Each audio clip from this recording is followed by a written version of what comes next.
Welcome back to Business Week on Arise News. Now, earlier this week, President Bola Tinubu signed into law the Student Loan Bill. The Student Loan Bill, which was sponsored by the Speaker of the Ninth House of Representatives, Femi Gbajabiamila, passed the third reading at the House 2 weeks ago. The law is to provide easy access to higher education for indigent Nigerians, as they were called, through interest-free loans from the Nigerian Education Loan Fund. President Tinubu's special advisor for special duties, communications and strategy, Dele Alake, made the announcement at the State House. And that students' loans bill, you all know what it entails, what it connotes, the meaning. This is a promise made during the presidential campaign by the then candidate, His Excellency Bola Ahmed Tinubu, that he will bring back the issue of the student loans issue onto the front burner. And today, that promise he made has been kept. A bill tells you what should be done. The how of it will be done is what we are going to put together. And the good luck is that we have experience already in this area. We already have a federal scholarship board scheme running. But the difference this bill makes is that it's going to be a loans board, so that people that don't even have, for whatever reason, don't qualify, could be able to apply for a loan. Well, joining me now with his perspectives and possible impact of this bill is Muktar Mohammed, CEO of Finance with Muktar. Mr. Let's start with some of your thoughts on this. This is quite a monumental piece of legislation. It's been widely talked about. What impact is this going to have? I think the good thing about it is he wasn't the one that signed the bill there. He was not the one that's supposed to sign the bill, and he came in immediately and he signed the bill. And the whole idea is that it was sponsored by somebody he trusts and believes in, Gbajabiamila, who is now his chief of staff. So it was easy sailing for him to sign the bill, which is good. But we still have some little challenges. I mean, in terms of implementation, we're waiting to get more details on that. You have your family income must not be less than 500,000 per annum. And that's another big challenge. How much is actually tuition fees? Is it going to cover only tuition fees, or is it going to cover both allowances throughout the state? Those are part of the things that I think we need to look at, because if you look at tuition fee in the higher institutions, about 45,000 naira per session. So when you're talking about that, is it most families cannot afford a tuition fee of 45,000, or is it for books? Or there's a lot of more things that we need to hear from the government as regards the implementation. Already, the National Association of Nigerian Students are already saying we don't want ASU on the board of this fund, because according to it, I think ASU has to be on board. There will be an educational loan board that will look at various applicants. Yeah. It's fantastic. Yeah, it's fantastic. Interesting development, although there's been a lot of cautious optimism and some degree of skepticism. Quite a lot of stakeholders involved, and particularly the CBN, who will be the custodian of the funds, which are being raised from 1% from oil and gas profits, I think, and then will be dispersed through deposit money banks. Given the history of many of these, you can liken it to an intervention fund. How optimistic are you that there will be full transparency around how this money is used, and that the addressable market, the students, will have the capacity and wherewithal to pay those loans back, even on an interest-free basis? Now, this is the challenge. I think it's coming for 1% from FIRS. That's what they said in the bill. That's good. And again, you talk about whether the student will be able to pay. Because some of the requirements, 500,000 naira in income. And when you look at the minimum wage. Effective demand or addressable market when you look at the minimum wage and other metrics. In other developed country, I think they don't put a cap on that in terms of whether your income. Actually, student loan is meant for people that cannot afford to go to school. Then they get that loan, they go to school, and when they start working, they start paying. It has nothing to do with their family. If their family intend to support them in the near future, fantastic to pay those loans, fantastic. But it's all about the student. And in such developed society, they know when the student finish school, he's going to have a job, and immediately he gets the job, he start paying. But in our own situation, we have a lot of situations that have to do, will he get the job or will he not get the job? When will he get the job? After the NYC, will he get the job immediately? So if he doesn't have a job, that's why the interest-free loans, who take care of that loan? In developed society, there are NGOs, there are maybe boards that comes together, companies that find that, okay, if he's not able to pay, this company will bear the grudge and sometimes offset this loan for them, especially when they don't have job or they have one challenge or the other. Now, in terms of intervention, I think it's not direct intervention that what we've always seen with the CBN. I think it's different now. It's now, as they said, CBN will provide the fund, monitor it, but it's going to go through a money that is through the bank, which for me is fantastic. It's not like direct intervention. You have to apply to the CBN. CBN have to disperse the money to you. So when it goes through the bank, then there will be a stake of modality. If you are not paying at the right time, the bank would let you know that, look, you are supposed to pay such and such a fund. Why are you not paying? And if you are working, then that means immediately you start working, you have your letter and everything, so they deduct from source. Yeah. So, but I don't know how workable is that, especially in Nigeria that we don't have data. I mean, you could argue that the banks already have the infrastructure set up to administer this. It's essentially like an on-lending facility. But the important point I wanted to try and get your thoughts on is jobs are a problem. We saw figures on youth unemployment at almost 53%. So clearly, a lot of work is going to ensure that the students ultimately will be credit worthy and there'll be jobs waiting for them after university. What are your thoughts on what the government should be doing? I think maybe the government may have to provide job for some of the people that they have to give loan to. But if you're looking at what we have now on ground, VAR implementation, then you could say there will be a challenge. But we've seen the administration kick off with some economic policies, some plans that will provide job about 50 million Nigerians. If you have 50 million Nigerians to have job, then you're talking about how many of those Nigerians are actually coming out from schools. We don't have up to 10 million Nigerians as graduates every year. So definitely means that once they come out, there will be job for them. That's my own thinking. I hope it works like that. Outside of that, it will be challenging. And then what of those that come out and said, okay, look, I don't want a conventional job. I want to work in the informal sector. I want to create my own business. I want to run my own business. How do you now collect those loans from them since they are not working in a conventional institute? There's a lot of work to be done. What are the modalities? Are you now since you're saying the family must have a household income of not less than 500,000? If they refuse to pay, are you going to go after the family members? Well, they did mention what the penalties here. They refer to 2 years in imprisonment or 500,000 fine. If I collect a loan, I've just told you that unless the government is trying to hike tuition fee, the entire loan for a section in the university is about 45,000 naira. Yeah. So when you calculate that times 5, how much is that? Yeah. So now you're not saying that for that somebody will go to, if he cannot afford to pay 45,000 how is he going to pay 500,000? Interestingly, we saw news emerge yesterday that the government may no longer be looking to fund universities.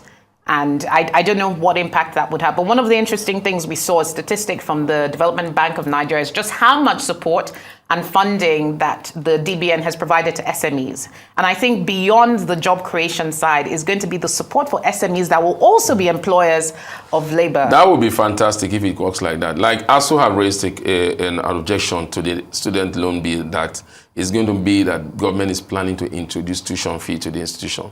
And they said why the bill did not see the light of the day during the previous administration. So when they had the meeting with the government was thinking of a tuition fee and they kicked against tuition fee. So what we're going to see is that if government say we are not funding universities again, that's another way of saying too, we cannot fund, there are this loan available for people to go and get, and so that people can continue. Net on net, they will have loans It's like what happens in most of the private universities. Almost all private universities in Nigeria have banks that, okay, can they provide the loan for the child to continue schooling? Of course. So that's exactly what we are doing. But this time we are saying, look, we are going to get the money from CBN, but you are going to pay it back. It's going to be a structure. So it's almost the same thing. So what we are preparing for, we want to know, depending on the institutions, how much tuition fees students will be asked to pay. And there's a question I have to ask you. Interestingly, as this graphic we're seeing on the screen, education bonds in terms of the source of capital for the fund, education endowment fund schemes, 1% of taxes from FIRS, giving some of the provisions in the finance bill and the move to tax so many sectors of the economy.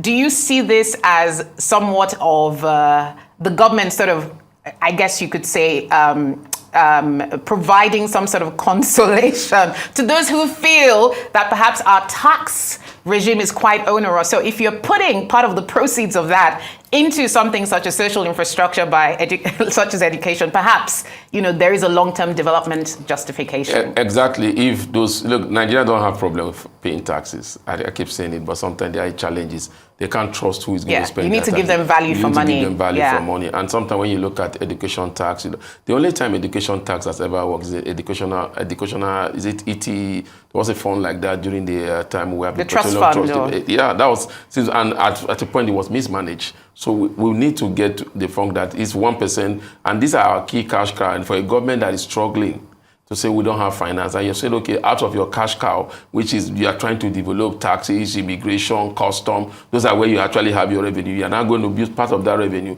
to fund education, and you are struggling with payment of your debt, trying to build infrastructure. We really need to know how much of ordinary, you just said, okay, social investments.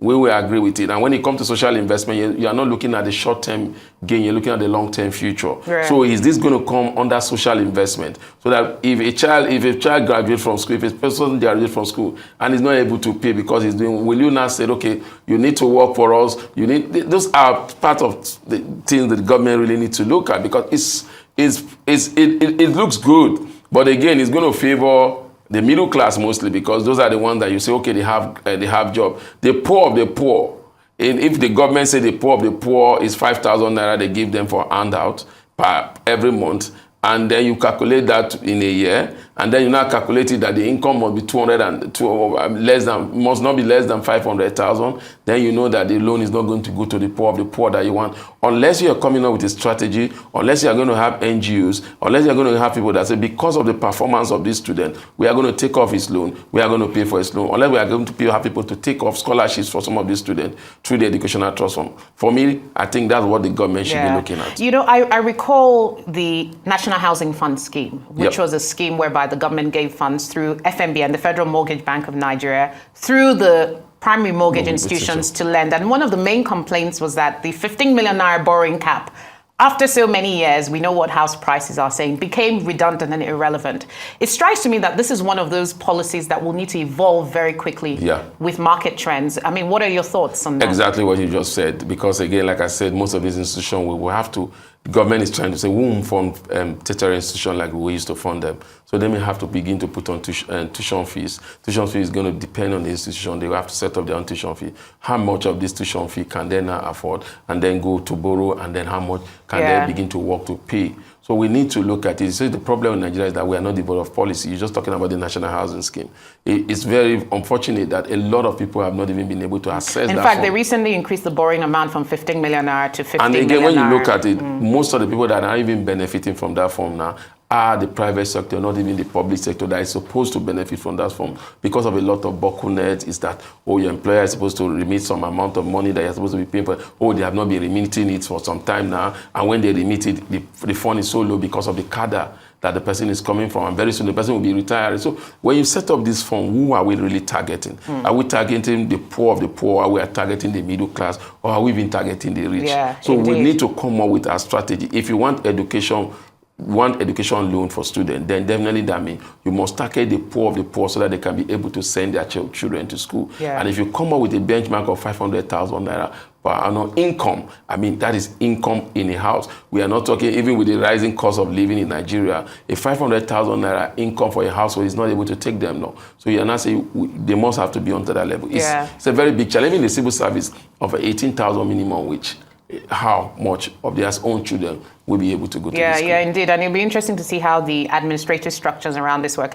There's a question I want to ask you, which was part of the plan, but what are your thoughts on the announcement of the special advisors? Well, when you look at the names, you're impressed. I think he hit the ground running. He seems to have his team ready. He's just unveiling them little by little. I think the special advisor, when you look at their antecedents and you look at their CV, you think finally where we begin to put and of course, Mr. Wale Adun has already been quite prominent. He was one of those ones who said that the government would move towards unification of the exchange rate. So no surprises there. No surprises there. I'm even surprised that he's a social advisor. I thought maybe the president was keeping him to become his minister. Well, does the special advisor preclude you from holding another role? I think it does, unless the president decides to do it the other way. But I think they have hit the ground running in the economy, and sometimes you see some of the blueprint, you realize that he already had this team. Dele Alaki has been there even negotiating with the campaign and also negotiating with the Nigerian Labour Congress. When you look at the monetary policy, like you have just said, Weledu has been on the forefront, pushing up policy, giving news to Rata and others, and whatever he says seems to come to pass. And of course, the two women, Oluva Haihen, who is a well-known oil and gas executive. Fantastic. I think that is a brilliant choice. And of course, Dr. Salma Anas as well. Salma Anas, one-time award-winning commissioner in the Borno State during the worst crisis of humanitarian, when they had a humanitarian crisis in terms of Boko Haram crisis, taking care of healthcare. She was fantastic. She was given the award. She's also in the Ministry of Education as a director. I think you're putting the right people in the right position. It seems like that now. We hope politicking will not take the line. I'm sure these are his backroom staff. These may majorly be those that drive the policy through the ministers, through the president. Of course. Thank you so much, Muktar Mohammed, for those really deeply insightful views. Great to have you, as always, on the show. Thank you.